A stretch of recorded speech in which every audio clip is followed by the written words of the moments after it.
కానీ దేవుడు పరిశుద్ధుడురా. నీ దేవుడు పరిశుద్ధుడైతే నేను పనికిరాను, వేస్ట్ గాని, నేను వేస్ట్ గాని. లేదురా ఆయన ప్రేమమయుడు. రేయ్, అయితే ప్రేమ లేత పవిత్ర రెండట్లో ఏదో ఒక చోటే ఉండో, రెండు ఉండవు. లేదు, యేసయ్యకి రెండు ఉన్నాయి. ప్రేమ ఉన్నది, పవిత్రత ఉన్నది. పవిత్రత ఉన్నది కాబట్టి కోపం, ప్రేమ ఉన్నది కాబట్టి దయ. పవిత్రత ఉన్నది కాబట్టి నీకు శ్రమ, ప్రేమ ఉన్నది కాబట్టి నిన్ను రక్షించాలనే తాపత్రయం. I can't accept it. నేను అంగీకరించలేను.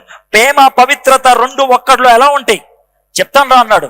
అరే, ఒక చిన్న పిల్లోడు నీ దగ్గరికి ఏడ్చుకుంటూ వచ్చాడు అనుకో, ఎందుకు ఏడుస్తున్నావురా అని అంటే వాడు కొట్టాడని చెప్తాడు. పిల్లల తత్వం. వాడు కొట్టాడంటే పోనీలారంటే ఊరుకోరు. వాడిని చేయాల్సింది ఒకటే, వాడిని పిలిచి వాడిని ఒక్కసారి గుద్దితే ఈడు సైలెంట్ అవుతాడు. అవునా అన్నాడు. అవునన్నా. అయితే ప్రాబ్లం ఏంటి దీంట్లో అన్నాను. అడిగాడు. ఉందరా ప్రాబ్లం. ఈడు బంద్ చేస్తాడు, ఆడు షురూ చేస్తాడు ఏడుపు. Very good. ఇద్దరూ ఏడవకుండా వెళ్ళిపోవాలంటే ఏం చేయాలన్నాడు. 1 minute ఆగాను. ఎస్, ఇది చేస్తే ఇద్దరు నవ్వుకుంటూ వెళ్ళిపోతారా అన్నాడు. ఏంటి అన్నాడు. ఆడి వీప్ మీద నా చెయ్యి పెట్టి గట్టిగా గుద్దితే ఈడేమనుకుంటాడు తెలుసా, అమ్మయ్య నా కచ్చి తీరింది అనుకుంటాడు. వాడేమంటాడు తెలుసా, పిచ్చోడా నాకు తగలలేదు అని వెళ్ళిపోతాడు. నా ఫ్రెండ్ అడిగిన ప్రశ్న, వీళ్ళిద్దరూ ఏడుపు బంద్ చేశారు, మరి ఏడుపు షురూ చేసేది ఎవర్రా అన్నాడు. ఇంకెవరు చేస్తాడు?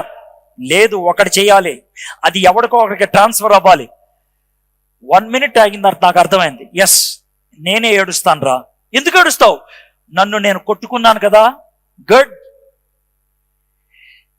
నీ పవిత్రత కోరింది వాడికి దెబ్బ పడాలని, నీ ప్రేమ కోరింది దెబ్బ వాడి మీద పడకూడదని. అందుకని నిన్ను నువ్వు కొట్టుకున్నావు. జీసస్ క్రైస్ట్ సిలువు మీద తన్ను తాను కొట్టుకున్నాడు రా, నీ ఏడు పాపడానికే. ఆయన పవిత్రుడు, నీ పాపం మీద కోపం ఉంది. ఆయన ప్రేమమయుడు, ఆ కోపం నీ మీద పడకూడదు.